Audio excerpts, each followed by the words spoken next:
प्रारंभ करते हैं। जो आज्ञा हमें लगेगी, देखो ना तो हम कोई भगवान है, ना हम कोई चमत्कारी महात्मा है, हम तो बालाजी के तुच्छ से चरणों के दास हैं। वो हमें जो भी मन में प्रेरणा देते हैं उसी को लिख देते हैं, और हनुमान जी की कृपा से वही बात सत्य निकलती है। दूसरी बात, जो कहते भगवान नहीं होते, दिव्य शक्तियां नहीं होती, उनके लिए यह एक अद्भुतता का विषय है, तुम्हारी ठटरी। तुम अगर कहते भगवान नहीं होते, दिव्य शक्तियां नहीं, आ जाना कभी हमारे सामने, पैंट गीला करके भेजेंगे हम तुम्हें। हाँ, इतना बताएंगे कि तुम अपना मुंह खुद नहीं देख पाओगे। हाँ, और ये हमारी ताकत नहीं है, ये कलयुग के राजा श्री हनुमान जी की ताकत है। हाँ, ये वीर बजरंगबली का प्रभाव है। और ना हमने कोई पढ़ाई की, ये 3 पीढ़ियों से दरबार लग रहा। हमारे दादा गुरुजी भी दरबार लगाते थे। दादा गुरुजी के पहले एक सिद्ध संत हुए हमारे ही वंश में, वो भी दरबार लगाते थे। तीसरी पीढ़ी में आगी को लगो जो कबाड़ी आओ कहा। लेकिन हमने अपनी आंखों से देखा, बागेश्वर धाम पर हर महीने 8 से 10 लाख लोग आते हैं और खाली हाथ आते हैं, और बागेश्वर धाम से हंसते हुए जाते हैं, रोते हुए आते हैं, और बागेश्वर बालाजी के दरबार से हंसते हुए जाते हैं। और कलयुग में श्री हनुमान जी की प्रत्यक्ष महिमा है महाराज जी, साक्षात अनुभव श्री बागेश्वर बालाजी का। इसलिए भी हम दरबार नहीं लगाते हैं कि हम दरबार का प्रदर्शन करना चाहते हैं या शक्तियों का प्रदर्शन। और धन तो हम लेते ही नहीं है, दान तो हम लेते ही नहीं, और दे दो सो मना भी नहीं है। हाँ, अगर तुम सोचो कि लेते ही नहीं तो देना, दे दो सो मना भी नहीं है। बाहर में गया, 3 साल से बागेश्वर धाम पर अन्नपूर्णा भंडारा चल रहा है, तुम 2-4 करोड़ दे दो, चकाचक रबड़ी मालपुआ रसगुल्ला खिलाएंगे। घटे रामदास को, बड़े रामदास को। तो हम तुमसे दान लेने आए नहीं, हम तो गुजरातियों को जगाने आए। और एक बात बोले, हमारा मानना है, हमने एक दिन अपने सन्यासी बाबा से पूछा कि आप ये दरबार क्यों लगाते हो, इतना हमें परेशान कर रहे, बढ़िया कथा करते हैं, हम कथा करने दो, क्या जरूरी है। उन्होंने बहुत अच्छा जवाब दिया, बोले बेटा पर्चा तो एक बहाना है, असलियत में पूरी दुनिया को हनुमान जी का बनाना है। चमत्कारों के नाम पर, दरबारों के नाम पर जो आज तक तथाकथित मजहब के लोग, एक व्यक्ति यहां पकड़ाओ हलीउल्लाह के नाम पर जो करंट लगाते हैं, दुनियादारी के भोले भाले लोगों को धर्मांतरण करवाते हैं, दुनियादारी कर हमारे भोले भाले हिंदुओं को बहलाते हैं। हमारा मानना है कि 300 साल पहले बागेश्वर बालाजी प्रकट ही इसीलिए हुए, जो कहते थे भगवान नहीं होते, सनातन धर्म में क्या ताकत है, उनके मुंह पर तमाचा मारने के लिए ही बागेश्वर बालाजी का दरबार लगता है। बड़े बड़े बुद्धिमान, बड़े बड़े तार्किक, बड़े बड़े विद्वान, बड़े बड़े कैमरा बागेश्वर धाम की पोल खोलने आए, लेकिन खुद पोल खुलवा करके गए। यही कलयुग में प्रत्यक्ष महिमा किसकी है? किसकी बोलो? बागेश्वर किसकी बोलो? बागेश्वर। अच्छा, हमारी भाषा तुम्हें समझ में आ रही है? जोर से बोलो। हम कौन विदेशी आए, हम भी तो भारतीय ही हैं। तो हमारी महिमा नहीं है, किसकी महिमा है? बागेश्वर। मन में राम नाम का जप करो, जिन्हें बुलाया जाए उनको आना है। अंधविश्वास में बिल्कुल भी ना पढ़े, देखकर विश्वास करें। आपने क्या पूछा है, पर्चे पर क्या लिख कर आया है, और तुम वही बोलोगे जो हमारे पर्चे में लिखा होगा। और ये कैसे संभव? लगाओ अपनी बुद्धि, लगाओ अपना तर्क, अपनी पढ़ाई लिखाई कि कैसे संभव है, अपनी बुद्धि लगाओ। ये सब संभव हनुमान जी की कृपा से है। हम तो कुछ जानते नहीं, हम तो साधारण नालायक हैं, और हमारे ऊपर कोई भरोसा मत रखना, ना हम पर श्रद्धा रखना। तुम्हें श्रद्धा रखनी ही है तो बागेश्वर बालाजी पर श्रद्धा रखो, जिनके बल पर यह दरबार लगता है। हमसे जुड़ने की आवश्यकता नहीं। और हनुमान जी को तो राम नाम प्रिय है। बुरा मत मानना मेरे पागलों, अगर तुम्हारी जिंदगी में संकट है तो हमारे हनुमान जी संकट मोचन हैं।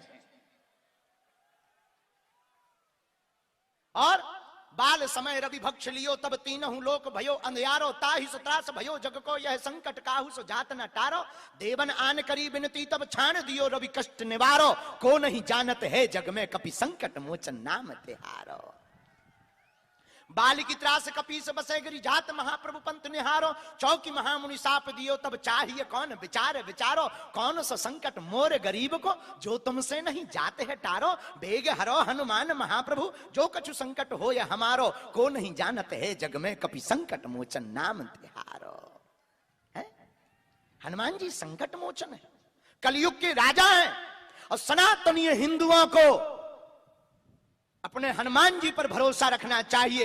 हनुमान जी के अलावा हम इतना कह सकते हैं सूरत की इस धरती पर ललकार कर सनातन धर्म के संतों को छोड़कर बाकी किसी मजहब या पंथ के लोगों में ताकत नहीं है कि बागेश्वर धाम की शक्तियों का सामना कर ले। इतना कह सकते हैं। अपने बल पर नहीं, हम कोई सिद्ध नहीं है, न हमारे पास कोई शक्ति है, लेकिन अगर तुम नहीं मानते तो तुम्हारी ठटरी, क्योंकि सिर पर सीताराम फिकर फिर क्या करना। हमारे सिर पर श्री बागेश्वर हनुमान है, तो आप सब उन्हीं बागेश्वर हनुमान जी के अनुयायी बनो। मेरे पागलो, चमत्कारों के चक्कर में मत रहो। पर्चे से चमत्कार नहीं होना है, पर्चा बनने से चमत्कार नहीं होना है, हनुमान जी की चर्चा से चमत्कार होना है। ये बेफिजूली की बातों में मत पड़ो मेरे पागलो। तुमसे ये कोई भी धर्मगुरु नहीं कह सकता है, लेकिन मैं तुम्हें प्रार्थना करके कहता हूं कि तुम हम पर बिल्कुल भी श्रद्धा मत रखना, और तुम मूर्ख होगे जो हम पर श्रद्धा रखना ये तो हमारे इष्ट हनुमान पर श्रद्धा रखना। हमसे एक पढ़े लिखे व्यक्ति ने पूछा, आप भारत को देकर क्या जाना चाहते हो? हमने कहा, माय डियर ठटरी के बरे, आज तक तथाकथित लोगों ने भारत को भूत पकड़ाए। भूत का मतलब पास्ट, बीता हुआ कल, घिसी पिटी बातें, झूठा भय, नकारात्मकता, नेगेटिविटी। हमने कहा आज तक तथाकथित लोगों ने भारत के लोगों को भूत पकड़ाए, हम भारत के लोगों को भगवान पकड़ा करके मरेंगे। भगवान का मतलब पॉजिटिविटी, सकारात्मकता, नित नई ऊर्जा। भगवान का मतलब, हनुमान का मतलब, जिसकी जिंदगी में हनुमान आ जाती है उसकी जिंदगी में बहार आ जाती है, क्योंकि हनुमान जी कलयुग के देवता हैं। कवन सुकाज कठिन जग जो नहीं हो ही। कौन सा ऐसा काम है जो हनुमान जी को कठिन हो? नासे रोग जपत निरंतर कलयुग में, और देवता हनुमत सेई संकट कटे जो सुमरे। कलयुग में केवल हनुमान जी एक ऐसे देवता हैं जो उनकी शरण में पहुंच जाता है। और मेरे पागलो, एक बात और याद रखना, तुम आज तक तुम पागल इसलिए बने हो, जगह जगह इसलिए भटक रहे हो क्योंकि तुम हनुमान जी के चरणों में अटके नहीं हो। और तुम भी बहुत बदमाश आदमी हो। तुमको ऐसा भगवान चाहिए कि मुंह में नारियल डालें वो हाथ में फोड़ के निकाल दे। तुमको ऐसा भगवान चाहिए जो तुम्हें डेट बता दे। मेरे पागलो, ये व्यर्थ की बातों से बाहर निकलो, जगह जगह भटकना बंद करो। कितनी जगह भटकोगे, कितने तुम गुरु बनाओगे, कितने तुम मजहबों में जाओगे, कितने तुम दरबारों में भटकोगे, कितने तुम उपाय करोगे। तुम बहुत बड़ी मूर्खता कर रहे हो। अगर तुमको कृपा पानी ही है, हमारी एक बात आज दरबार से लेकर घर जाना। कभी जाना दादा हनुमान के दरबार में या बागेश्वर धाम, और हाथ जोड़ करके जाकर कह देना, बस बहुत हो गया, आज से तुम हमारे हो गए और हम तुम्हारे हो गए। तुम पूछो उसके बाद फिर क्या होगा? तुम्हें पीछे मुड़कर नहीं देखना पड़ेगा जिंदगी में। फिर तुम्हें अन्य पंथों के चक्करों में नहीं पड़ना पड़ेगा, तुम्हें फिर 50 गुरुओं के चक्कर में नहीं पड़ना पड़ेगा। तुम जहां रहोगे वो स्थान बागेश्वर धाम होगा।